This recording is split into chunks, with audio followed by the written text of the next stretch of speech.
nanggagaling sa Lyceum of Alabang College of Education na base sa aming napiling course syllabus. Ang aming napiling course syllabus ay may 5 nilalaman. At ngayon ay iisa-isahin namin ang mga ito upang talagang mauunawaan natin o ano nga ba ang nais ipinapahiwatig ng aming napiling course syllabus. Sinabi ko na may 5 nilalaman ang aming napiling course syllabus. Una ay ang kalihirang konsepto ng wikang pambansa. Pangalawa ay ang konsepto at teorya ng wika. Pangatlo ay ang batikang konsepto ng wikang Filipino. At ang pang-apat ay ang linguistiko at geograpikong wika ng Pilipinas. At ang pang-lima ay ang panlipunang bayan. Ngayon, unahin natin ang kalihirang mga konsepto ng kasaysayan ng wikang pambansa. Ano nga ba ang wikang pambansa? Pag sinabi natin ang wikang pambansa, ito ay makatawan sa kultura, wika, at pagkakakilanlan bilang isang Filipino. Lagi natin tatandaan na sa wikang pambansa ay hindi lamang ito basta-basta buo, dumami ito sa mahabang proseso. Dahil pag sinabi natin wikang pambansa, kinakailangan muna natin talagang pag-aaralan, aalamin kung ito ba ang wikang karapat-dapat na kumakatawan sa ating pagiging pagka-Filipino. Noon, ang Pilipinas ay may maraming natutubong wika na ginagamit na kung saan wala tayong tinatawag na wikang pambansa. Dahil nga, marami silang wika na ginagamit. Sa panahon ng mga Kastila, Espanyol ang kanilang ginagamit para sa pamahalaan at sa reliyon. At para naman sa panahon ng Amerikano, Ingles ang kanilang ginagamit para sa edukasyon o sa pag-aaral ng mga mag-aaral. Noong 1937, tinawag ang Tagalog ay nagiging wikang pambansa dahil sa patuloy na pag-unlad ng panitikan at ito din ay nagiging sentro ng ating bansa. Kalaunan, nagiging Tagalog, nagiging Filipino ito, letrang P at nagiging Filipino sa kalaunan ayon sa konstitusyon na 87. Lagi natin tatandaan na ang wikang pambansa ko ay dumaan siya sa mahabang proseso, kaya ngayon ang ating wikang pambansa ay nagiging Filipino na dahil ito talaga ang wikang tunay para sa atin dahil kumakatawan siya sa ating kultura, sa ating wika at sa ating identidad bilang isang Pilipino. At para naman sa susunod na ating nilalaman ay ibibigay ko kayo kay Ginoong Daniel. At ngayon, pag-usapan naman natin ang ikalawang bahagi ng aming silabos. Ito ay ang teorya o konsepto at teorya ng wika. Ano nga ba ang konsepto at teorya ng wika? Tama, ito ay pagpapaliwanag sa pinagmulan, kalikasan at pag-unlad ng mga tunog bilang pangkomunikasyon, ginagamit pangkomunikasyon. At ano naman ang teorya? Ang teorya ay ito ay isang sistematikong pagpapaliwanag ng mga pangyayari at ideya na nakabatay lamang sa ebidensya at obserbasyon. At ano naman ang teorya ng wika? Dito, isinalaysay dito, ipinaliwanag dito kung paano at kung kailan nagsimulang magsalita ang mga tao. Ngayon, nadalo naman tayo sa mga teorya ng wika. Ang teorya ng wika ay meron itong 8 bahagi. Una ay teoryang dingdong, teoryang babaw, teoryang yun-yung, teoryang tata, teoryang grupo, teoryang yuhero, teoryang tarabunggiay at teoryang lala. Ngayon, una natin pag-usapan ang teoryang dingdong. Ano nga ba ang teoryang dingdong? Ang teoryang dingdong, ito ay ang mga tunog mula sa kalikasan. Halimbawa, hangin, uni ng mga ibon at agos ng ilog at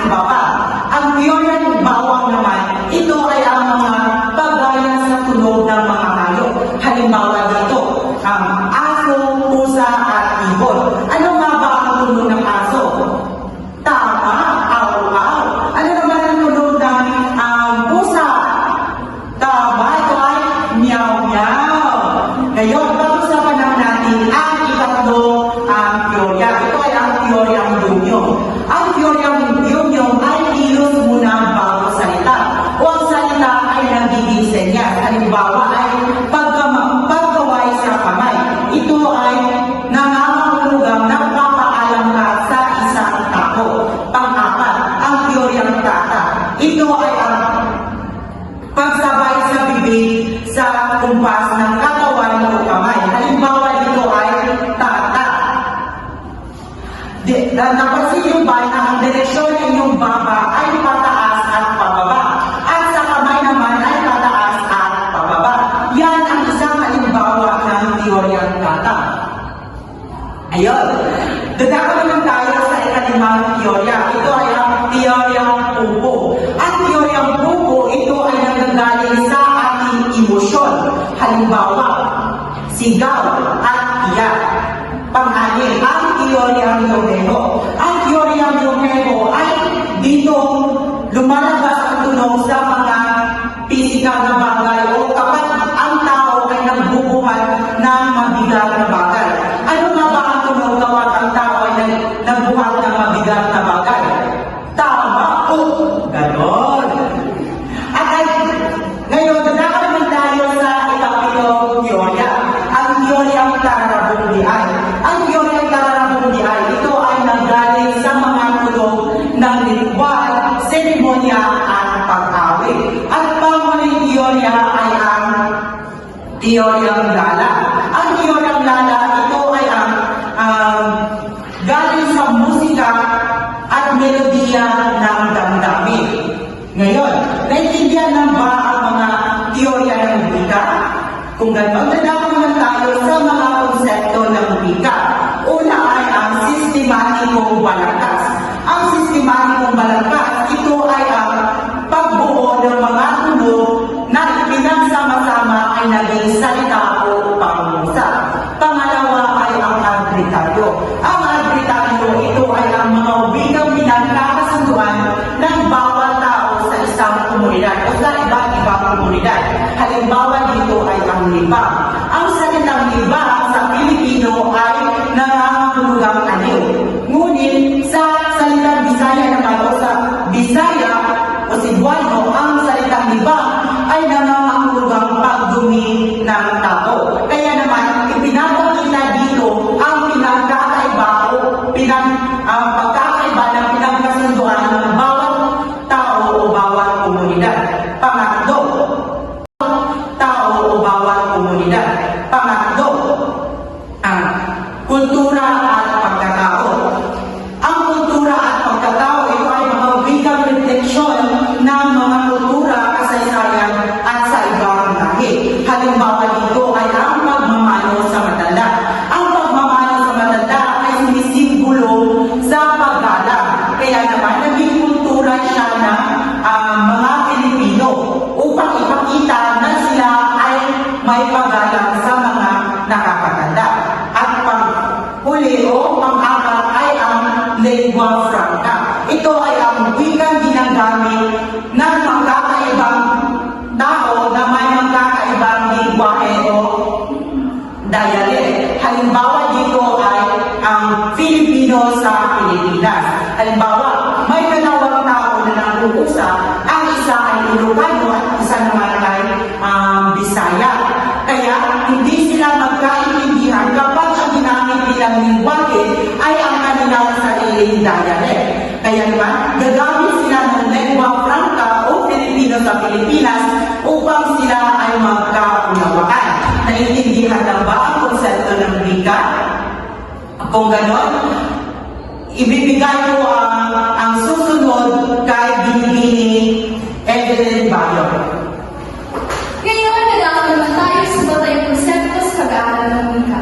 Ano nga ba ang batayang konsepto sa pag-aaral ng wika? Aha! Ang batayang konsepto sa pag-aaral ng wika, ito ay tumutukoy sa mga pangunahing ideya at prinsipyo sa mga tao upang magkaunawaan batay sa mga wika, paano ito ginagamit at bakit mahalaga ito sa tao at sa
Dadako naman tayo sa variety at variasyon ng wika.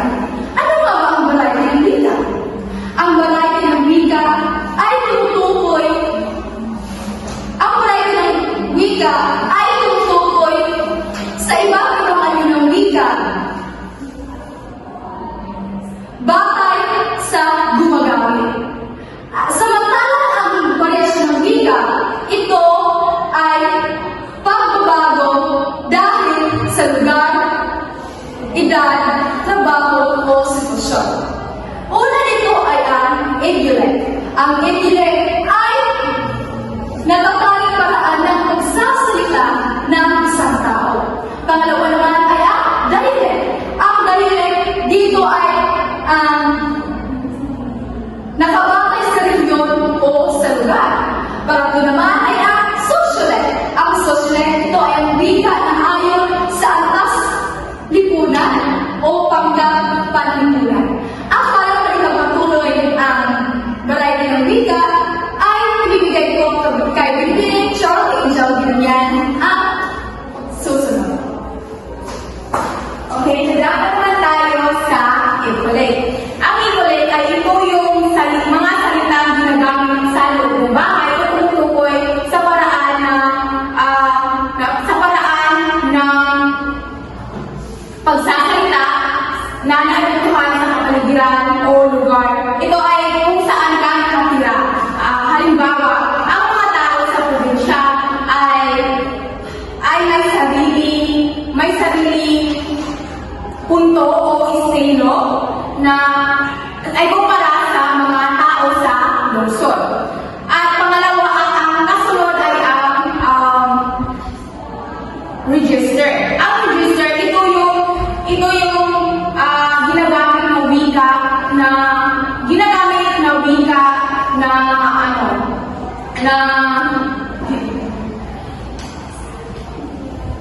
ng wika depende sa kausap o sa sitwasyon.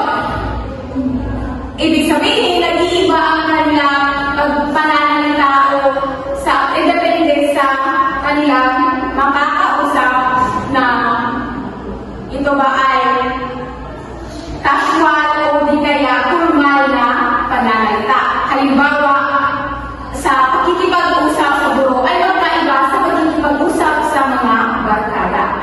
Ang kasunod naman ay ang jargon. Ang jargon, ito yung may mga special na wika na ginagamit na sa particular na grupo o sa profesyon. Halimbawa, ang doktor ay nagsabing terminolohiya tulad ng diagnosis, prescription.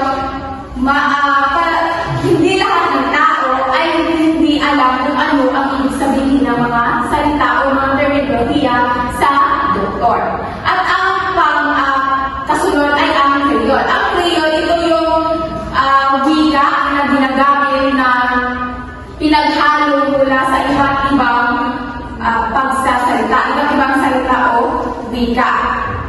At ang panghuli ng variety ay ang pidgin. Ang pidgin, ito yung may pagkakatulad ang pidgin o ang creole. Pero ang pidgin, ito yung pakikipag-usap sa magkaibang dalawang tao, magkaiba ang kanilang mga lingwahe. At ngayon ay dadako na tayo sa linguistiko at geograpikong variety sa Pilipinas. Ang wika sa Pilipinas ay magkakaiba o nagkakaiba ang kanilang depende sa kanilang lugar o rehiyon. Dahil may mga katutubong wika sa bansa na may mga iba't ibang salita sa iba't ibang lugar o nakakasama ito sa mga Pilipino. Una ay ang ambag ng salitang Ibaloy. Ang Ibaloy ay tinatawag na wika ng Benguet ay may mga salitang napasama sa Filipino. Tulad ay halimbawa, Tanaw. Ito ay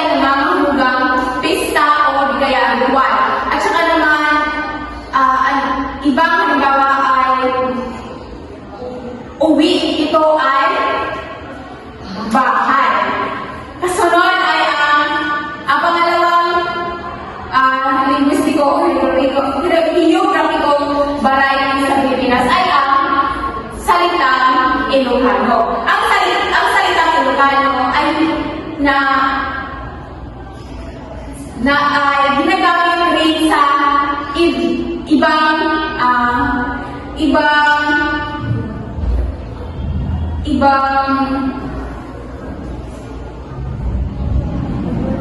ibang lugar. Tulad naman na ay halimbawa ay manok. Ang manok ay nanganghulugang kuya at sa ang manang nanganghulugang ate at saka ay meron at saka awan ay wala. Meron din mga tao na gumagamit na sa salitang pang-Ilocano dahil ito ay napapasama na sa kanilang pang-araw-araw na wika. At ang sunod ay ang luyag at iba pang Pangasinan na salita. Ito ay yung ambag na wikang Pangasinan sa Filipino. Halimbawa, yan. Ito ay yung nahulugang pag-ibig o kagustuhan. At ibang halimbawa ay balay o di kaya balay, bahay, gano'n. Tapos, panglima ay ang pang-apat, ang panghuli ay ang Tagalog-Lokban. Ito yung wika sa Tagalog ng Lokban, Quezon. Ang mga halimbawa nito ay ito yung may i sa dulo ng salita. Tulad naman ng dialect. Okay. Yun, may e sa dulo ng salita. At ayun lamang ang linguistiko at geographico variety ng Pilipinas. At ngayon ay ibibigay ko na ang binibining Angel Lee Generosa. Dahil tapos na tayo sa apat na nilalaman ng ating napiling course syllabus, kaya dumapat na tayo sa panghuli o ang panglimang nilalaman ng ating tupiko ngayong araw. Ito ay ang Panlipunang Variety. May idea ba kayo kung ano nga ba ang ibig sabihin ng Panlipunang Variety? Pag sinabi ng Panlipunang Variety, ito ay tumukoy sa pagkakaiba ng pananalita batay sa lipunan, sitwasyon o sa isang grupo. At lagi natin tatandaan na dito sa Panlipunang Variety at may iba't ibang variasyon at magkakaiba rin dahil natin ito ay nakadepende sa lipunan, sa sitwasyon o sa isang grupo sa ating pang-araw-araw na buhay. Ang Panlipunang Variety po ay may tatlong nilalaman. Una ay ang anthropological. Pag sinabi natin anthropological, ito ay tumutukoy o pinag-aaralan ang ugnayan ng wika, kultura at sa lipunan. Isa sa mga halimbawa dito ay ang sa Ifugao. Ang mga matatanda ay gumagamit ng tradisyonal na salita sa ritual na ang hudhod, na kung saan ito ay may ugnayan sa kanilang kultura at sa kanilang paniniwala sa isang komunidad. At ang pangalawang nilalaman ng ating Panlipunang Variety ay ang umusbong na wika ng mga kabataan. Ang mga kabataan po ay humilikha ng kanilang sariling estilo sa paggamit ng wika at dito din pumasok ang mga pinaikling salita. At dito din natin makikita na ang paggamit ng kanilang wika o ang paggamit ng isang salita ay may halong Ingles at may halong Filipino at kasama na din ang kanilang mga bagong ekspresyon. Isang halimbawa sa umusbong ng wika ng mga kabataan ay sa chat o sa text. Halimbawa, sa salitang grabe ay nagiging GRB na lang dahil naikli nila ang isang salita. At isa din sa mga halimbawa ay ang salitang sana.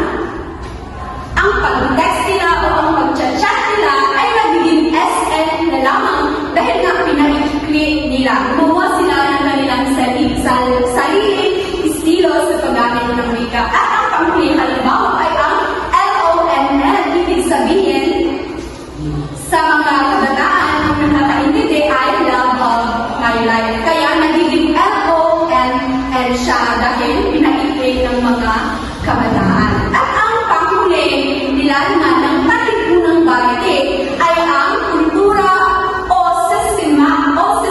sistemang Jejimon o Slam. Ang kultura at sistemang Jejimon o Slam, ito po ay tumutukoy sa mga modernong paraan sa paggamit ng ating pakikipag-komunikasyon ng isang bagay. Halimbawa, kapag ikaw ay nag-chat ng iyong kaibigan sa salitang hello, dahil nga tayo ay nasa modernong paraan o ang ating wika ay dinamiko, ang salitang hello ay nagiging H3LL0. Yan po ang halimbawa ng Jejimon o Slam. At sa tingin ko ay dito na po nagtatapos ang aming talakayan at ang mga itinilakay ng aking mga kagrupo, yun po ang daloy ng aming yun po ang daloy sa aming napiling course syllabus na tatungkol sa variety at variation ng wika ng nagaling sa Lyceum of Alabang College of Education. Yan naman po